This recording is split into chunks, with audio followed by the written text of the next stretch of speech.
안녕하세요. 저는 결혼 1년 차, 달콤한 신혼을 즐기고 있는 20대 여자입니다.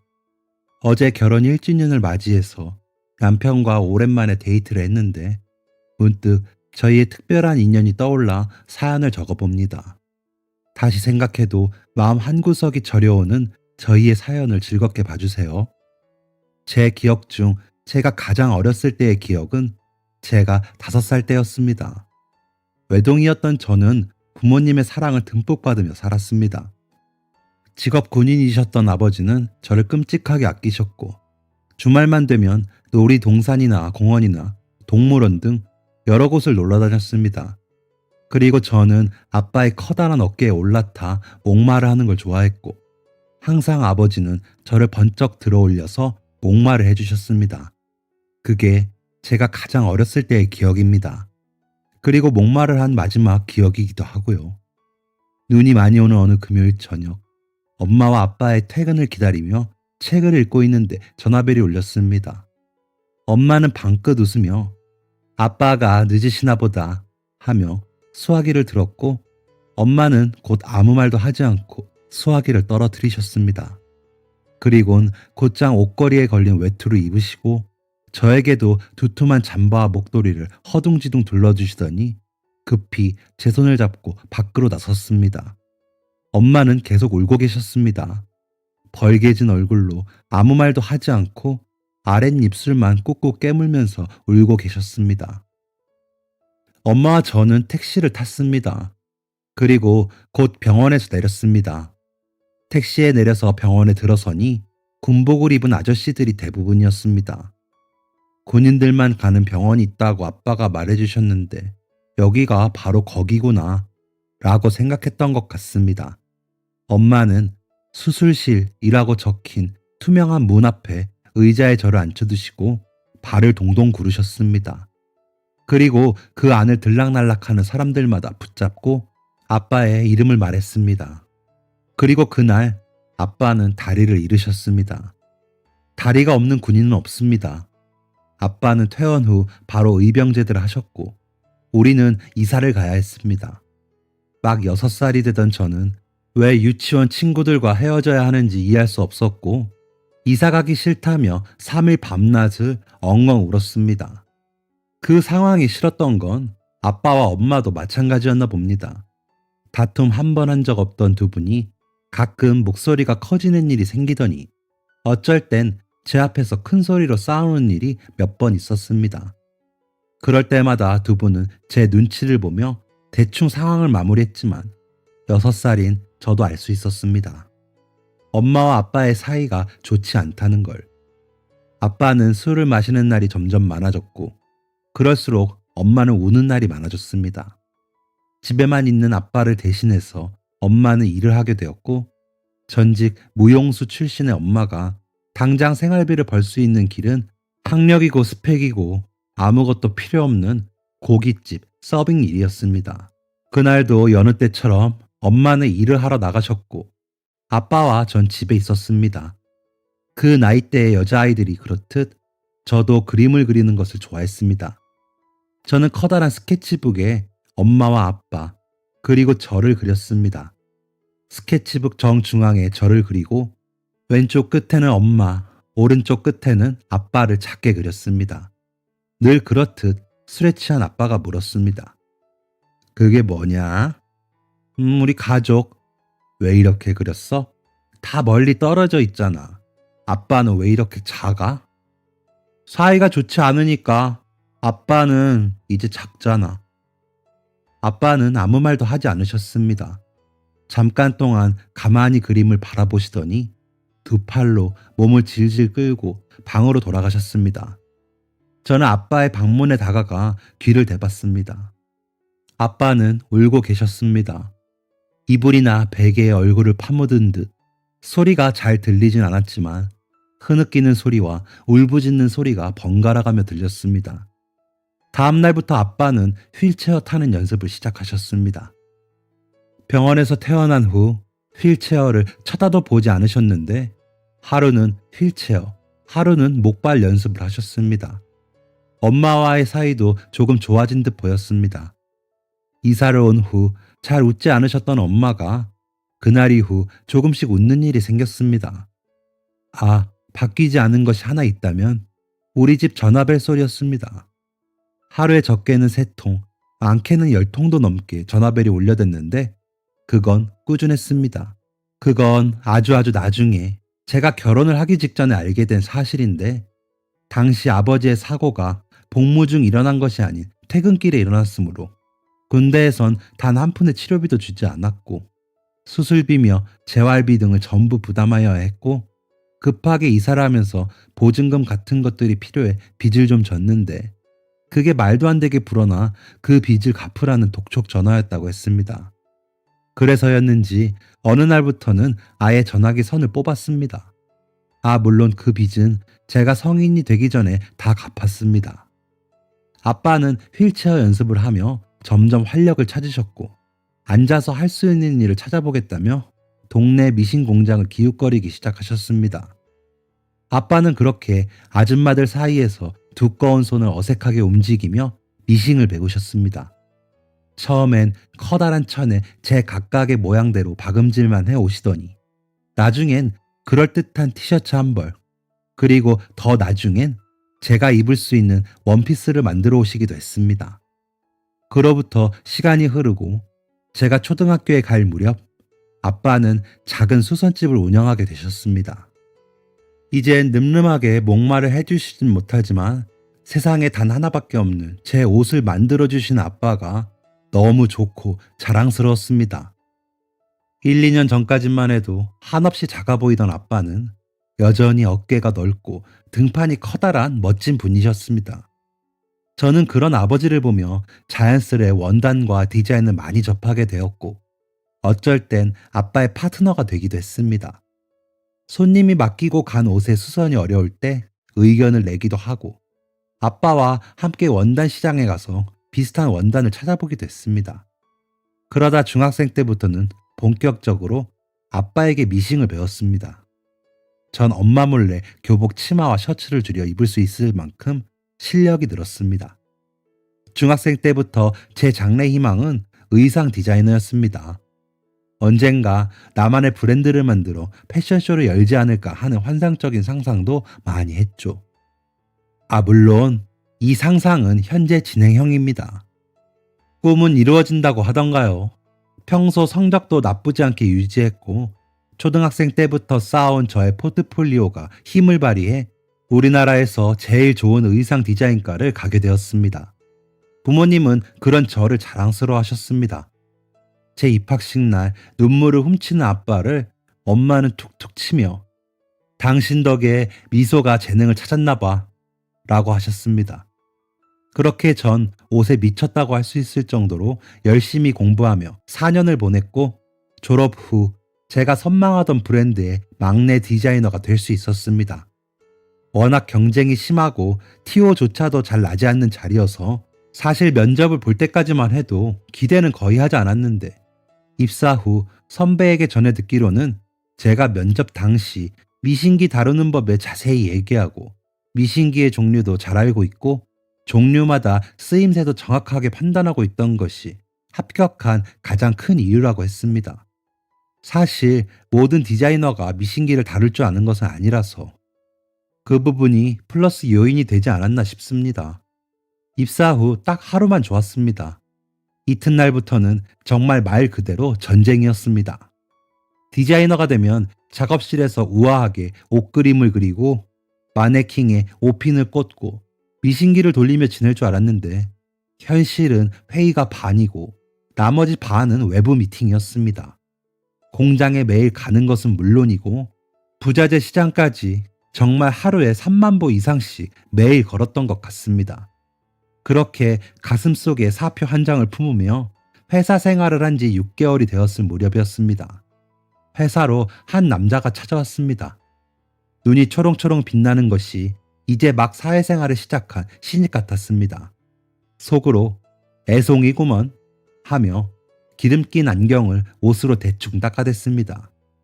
그 남자는 우리 브랜드를 바탕으로 다큐 프로그램을 제작하게 될 PD라고 했습니다.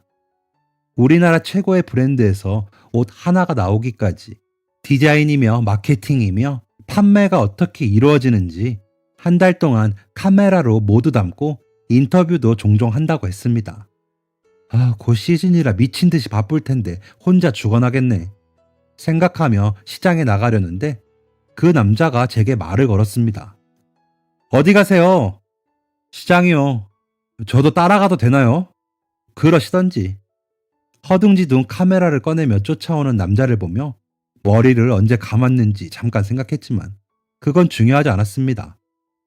한편으론 우리나라 디자이너들 머리도 못 감고 일하는 거 세상 사람들이 다 알아야 돼 라는 이상한 반항심이 생기기도 했습니다. 남자는 곧장 카메라를 얼굴 가까이 들이밀며 종알종알 말을 하기 시작했습니다. 여기 막내 디자이너시죠? 네, 그런데요. 역시 제 눈이 맞았군요. 어디를 가던 막내를 쫓아다니라고 배웠거든요. 나가시기 전에 뵙게 되어 다행입니다. 아, 예, 그쪽도 막내 아니에요? 오, 어떻게 하셨어요? 제가 사실 입사 3개월 차라 이렇게 현장에 혼자 나오면 안 되는데 저희 선배님이 엄청난 귀차니즘에 빠지셨거든요. 그래서 입사 일주일 후부터 계속 혼자 다녔어요. 웃기죠? 이거 지금 녹화 중인데 우리 선배님이 보는 거 아니겠죠? 아이고. 허둥대며 영상을 지우는 그 모습을 보며 역시 애송이가 맞구나 생각했습니다. 남자는 시장에 가는 차에서도 계속 저에게 학창 시절에 공부는 잘했냐? 어떻게 입사했냐? 원래 꿈이 디자이너냐? 복지는 어떻냐? 일은 재밌냐? 옷은 직접 만드냐? 회사 생활은 즐겁냐? 괴롭히는 사람은 없냐?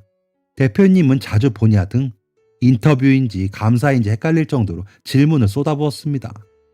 슬슬 질문들이 귀찮아질 때쯤 시장에 도착했고 제가 시장 사장님들을 만나고 일을 하는 동안에는 입을 꼭 다물고 촬영에 집중하고 있었습니다. 제 짐이 점점 늘어나자 선뜻 제 짐을 들어준 게 고마워서 시장에서 떡볶이와 순대 한 접시를 사줬습니다. 보통 이런 걸 먹고 일하시나요?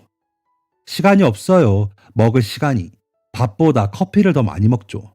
아하, 저랑 비슷하네요. 다 먹고 한 군데 더 들려야 해요. 네, 알겠습니다, 디자이너님. 마지막으로 간 곳은 배를 채우지 않으면 버티기 힘든 곳이었습니다. 원단 시장의 터줏대감 같은 곳인데 규모도 많이 크고 체계도 잘 잡혀 있어 많은 브랜드들이 선호하는 곳이었습니다. 그만큼 원단 확보를 위한 경쟁이 치열하고 또 그만큼 사장님께 아부를 잘해야 한다는 곳이란 말이죠. 그런데 그 일도 보통이 아닌 게 사장 아주머니가 얼마나 깐깐하고 드센지 웬만한 살랑거림으로는 넘어오는 분이 아니었습니다. 하지만 오늘은 꼭 계약한 원단의 수량보다 2배 더 계약을 따내는 것이 저의 임무였습니다. 제가 심호흡을 하며 사장님께 다가가자 남자도 침을 꿀꺽 삼키며 들어왔습니다. 사장님, 안녕하십니까? 멸치똥을 따내고 계시던 사장님은 돋보기 안경을 살짝 내리더니 저를 보고 심드렁한 표정을 지었습니다. 전화 드렸는데 안 받으셔서요. 자고로 사람은 얼굴을 마주하고 얘기를 해야지. 사장님은 제가 내민 바카스를 까드득 열며 말했습니다. 저 지난번에 계약한 원단이 조금 많이 필요하게 되어서 추가로 그때 계약한 것도 최대한으로 끌어준 거라고 했을 텐데. 네, 맞아요. 그러셨죠. 그런데 그 원단이 얼마나 인기가 좋은지 고객들이 너도나도 찾고 있는 상황이라.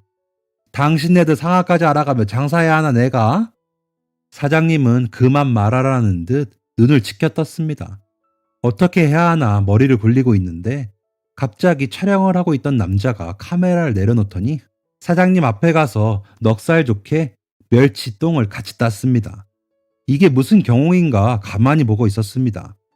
그쵸. 사정 다 봐주면서 일하면 그건 보살이지, 안 그래요? 처음 보는 얼굴이네. 신입? 신입은 맞는데 저 이 회사 사람은 아니고요. PD예요. 방송국에서 일해요. PD? 어쩐지 카메라 들고 왔더라니. 카메라 좋아하세요? 좀 찍어드릴까요? 저 사진 되게 잘 찍는데. 잠깐만요. 사장님, 핸드폰 줘보세요. 제가 좀 찍어드릴게요. 아이고, 뭐야, 갑자기. 쭈글거리는 게 뭐 이쁘다고 찍는데. 뭐가 쭈글거려요? 제 눈에 쭈글거리는 건 멸치밖에 없는데요. 줘보세요. 20년은 젊어 보이게 찍어드릴게. 남자의 말에 사장님은 깔깔깔 웃으며 핸드폰을 건넸고 그렇게 멸치똥을 따다가 사진을 찍으시곤 너무 잘 나왔다며 다음에 계약서 들고 오라고 우리를 배웅해 주셨습니다. 당황스러웠습니다.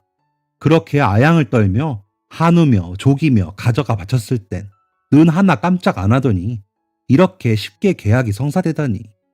남자는 시장을 나온 뒤로 으스대는 등 어떠한 말도 하지 않았습니다. 고맙다고 말해야 하나 고민했지만 오글거려서 말은 못했습니다. 회사에 돌아가는 차 안에서는 다시 인터뷰가 시작되었습니다. 아까와 비슷한 맥락의 질문들에 비슷한 대답을 하고 있으니 금방 회사에 도착했습니다. 사무실까지 짐을 옮겨준 남자는 다른 부서에도 가봐야 해서요. 그럼 이만 하며 씩 웃으며 사라졌습니다. 그리고 전 평소와 다를 것 없는 업무를 했고 웬일로 퇴근을 할 수 있게 된 저는 정말 오랜만에 팩을 하고 잤습니다. 아침엔 머리도 감아봤습니다. 아마 그때 머리를 감으면서 오늘도 촬영을 하려나 하는 생각을 했던 것 같습니다. 아침부터 회의가 있던 날이라서 1층 카페에 들려 커피를 주문하는데 누군가 옆에 쓱 다가왔습니다. 그 남자였습니다. 살짝 고개를 끄덕인 남자는 웃으면서 무슨 커피를 그렇게 많이 시키냐고 했습니다. 회의가 있다고 했더니 그럼 저도 가야겠네요 라고 당연하듯 말하면서 혼자 커피를 다 챙겨서 앞장섰습니다. 누가 보면 같은 디자이너 팀인 줄 알 겁니다.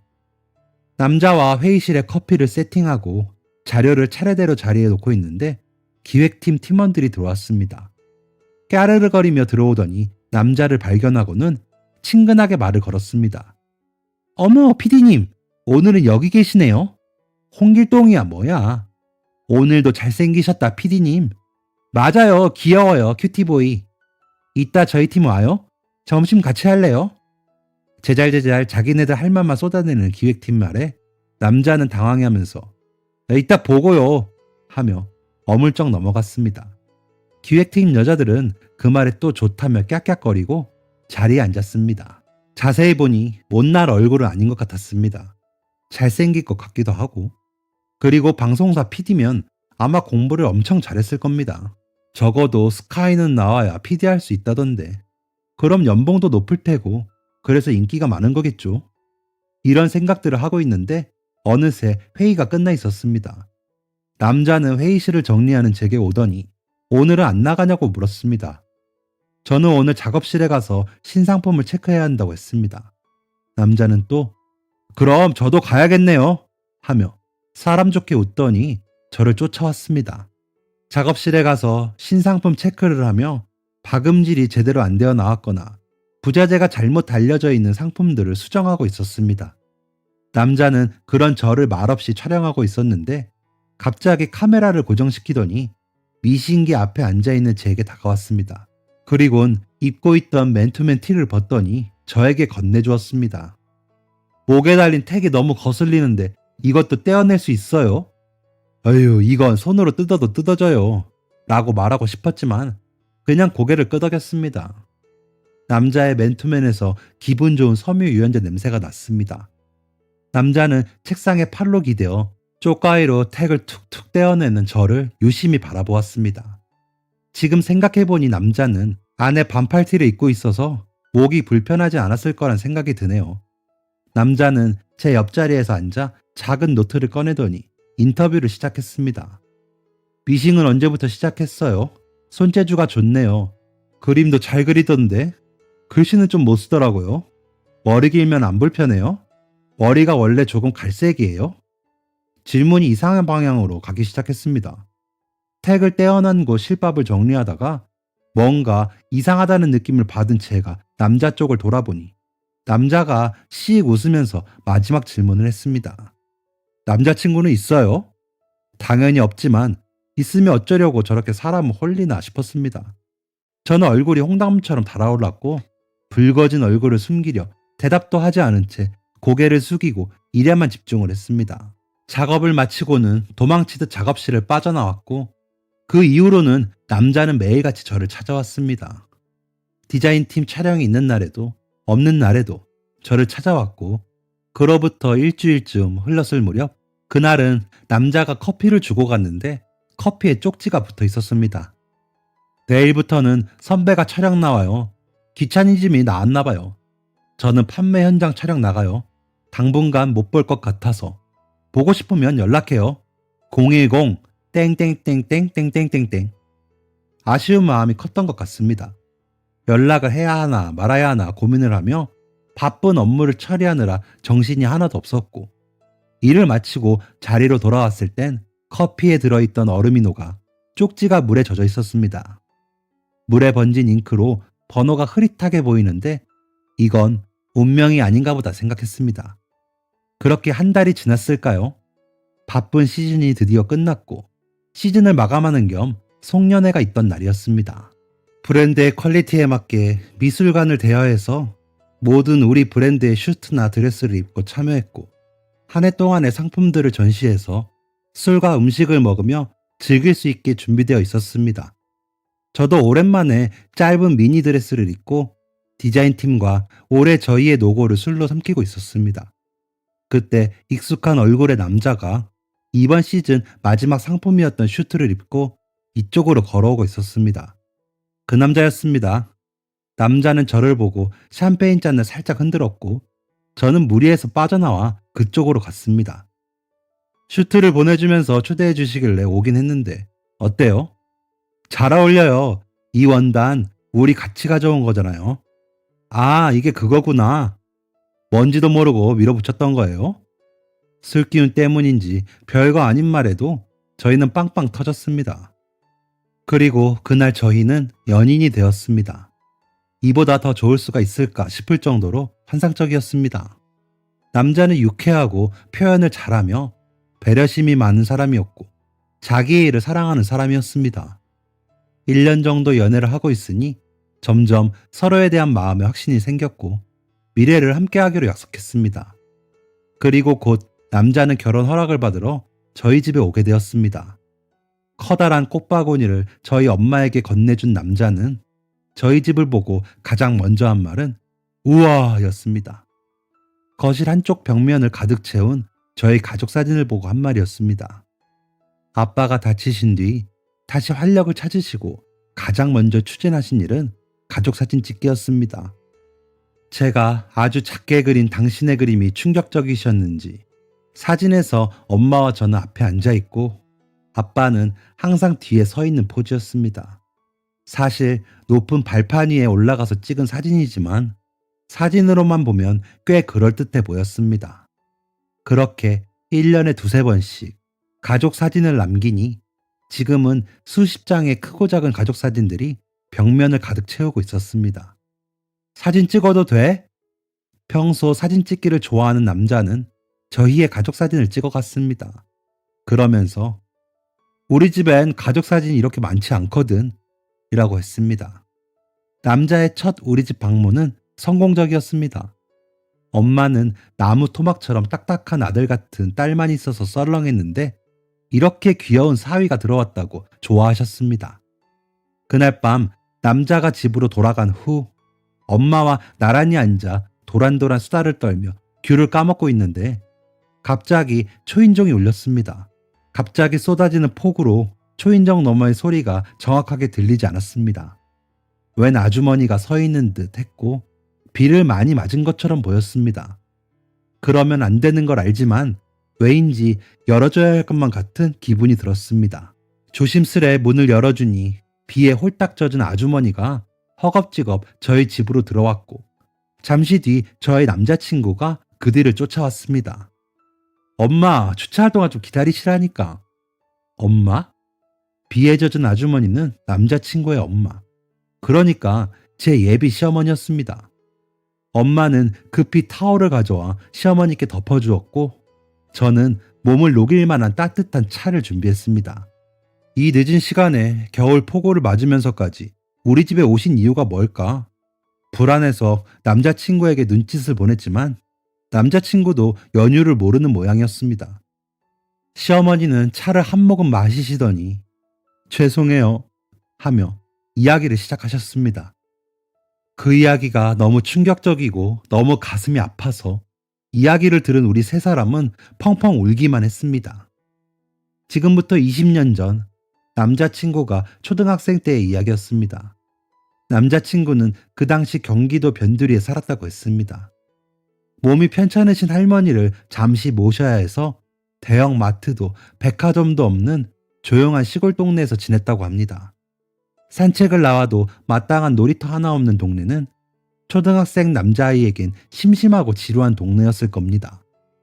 어느 날은 저녁 식사를 마친 남자친구와 남자친구의 부모님은 감기 기운이 있으신 할머니에게 약을 사다 드리려 근처 약국에 갈 겸 산책을 나왔다고 합니다. 남자친구는 탱탱볼 하나를 튕기며 부모님 뒤를 따랐고 점점 부모님과 가까워지더니 나중엔 저 멀리 앞서가며 탱탱볼을 가지고 놀았다고 합니다. 그러다 기찻길을 마주하게 되었고 남자친구는 선로 안쪽에 떨어진 탱탱볼을 주우려다 그만 발이 선로에 끼이고 말았다고 했습니다. 엄마는 팔을 당기고 아빠는 다리를 당기며 어떻게든 꺼내보려고 하는데 저 멀리서부터 환한 불빛이 가까워지기 시작했답니다.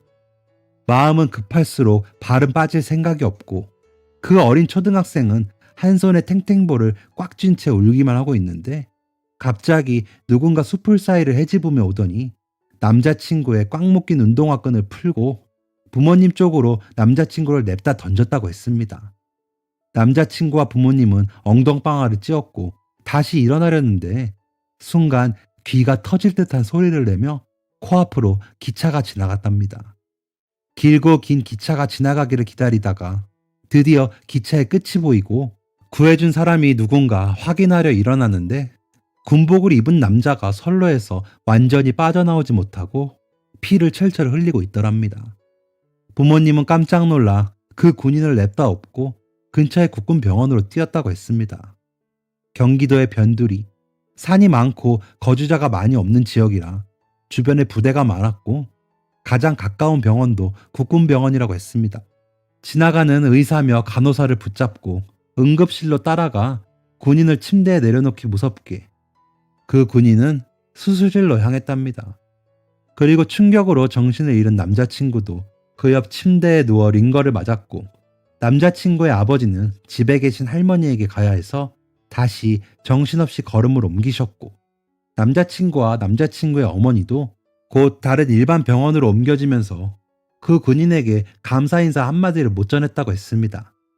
다행인지 남자친구의 아버지가 그 군인의 명찰에 적힌 이름을 또렷이 기억하였고 수소문을 해서 근처 부대의 같은 이름을 찾아내었다고 했습니다. 하지만 이미 제대로 했다고 하여 사정사정해서 겨우 전화번호를 알게 되었는데 그 번호조차 잘못되었는지 신호는 가지만 안 받는 날이 계속되더니 나중에는 아예 없는 번호로 바뀌었다고 했습니다. 그리고 마지막으로 시어머니는 눈물에 잠긴 목을 억지로 쥐어 짜내며 말씀하셨습니다. 그분이 바로 이댁 바깥 사돈인 것 같아요. 엄마와 저는 아무 말도 할 수 없었습니다. 시어머니의 입에서 아빠의 이름까지 나오니 갑자기 5살 때의 기억이 선명히 떠올랐습니다. 춥고 추운 날, 엄마의 차가운 손을 잡고 갔던 길, 수술실 앞에서 계속 눈물만 흘리며 아빠를 찾던 엄마의 모습, 아무것도 모르면서 그런 엄마를 안아주고 얌전히 있던 나. 모든 기억이 선명하게 스쳐 눈물이 났습니다. 남자친구도 자신의 목숨을 구해준 사람이 장인어른이라는 생각에 적잖이 충격받은 듯 조용히 눈물을 훔쳤습니다. 엄마는 숨이 넘어갈 듯 우셨습니다. 아빠는 단 한 번도 그날의 상황을 자세히 말해주지 않았습니다. 그저 발을 잘못 디뎌 기찻길에 넘어졌다는 말도 안 되는 말만 반복하셨습니다. 아마 누군가를 원망하고 싶지도 기대고 싶지도 않아 그러셨을 겁니다. 시어머니는 저희 아빠를 한 번만 만날 수 있냐며 돌아가신 시아버지 목까지 감사 인사를 드리고 싶다고 하셨습니다. 엄마와 저는 눈이 마주쳤습니다.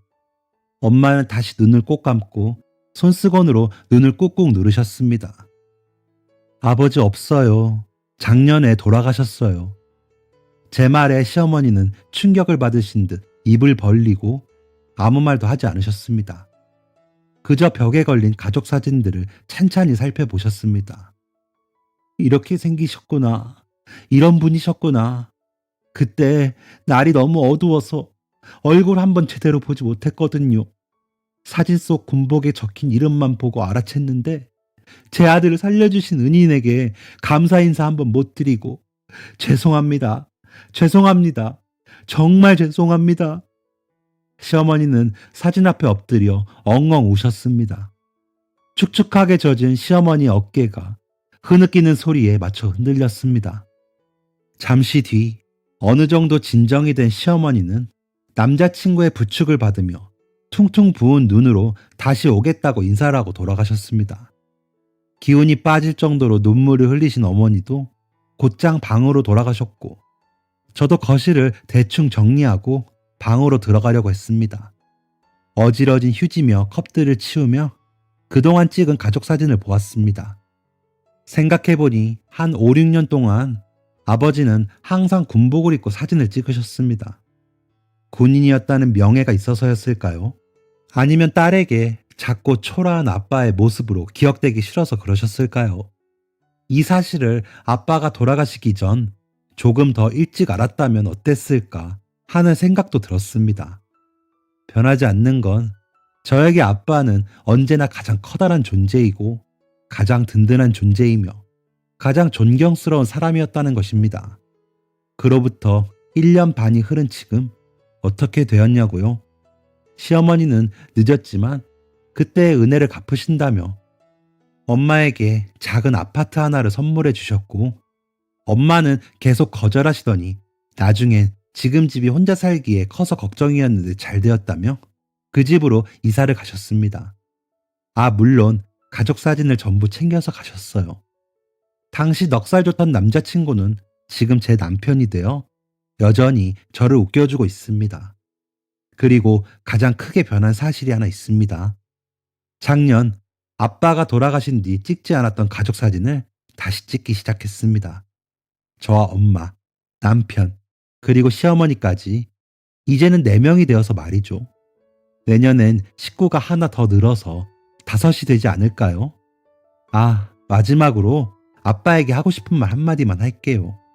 아빠, 아빠는 언제나 내게 세상에서 제일 키가 큰 인생 최고의 남자야.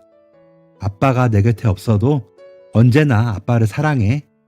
항상 멋진 우리 아빠, 사랑하고 감사합니다. 지금까지 사연 들어주셔서 감사합니다. 사연이 재밌으셨다면 구독과 좋아요를 눌러주세요. 감사합니다. 안녕히 계세요.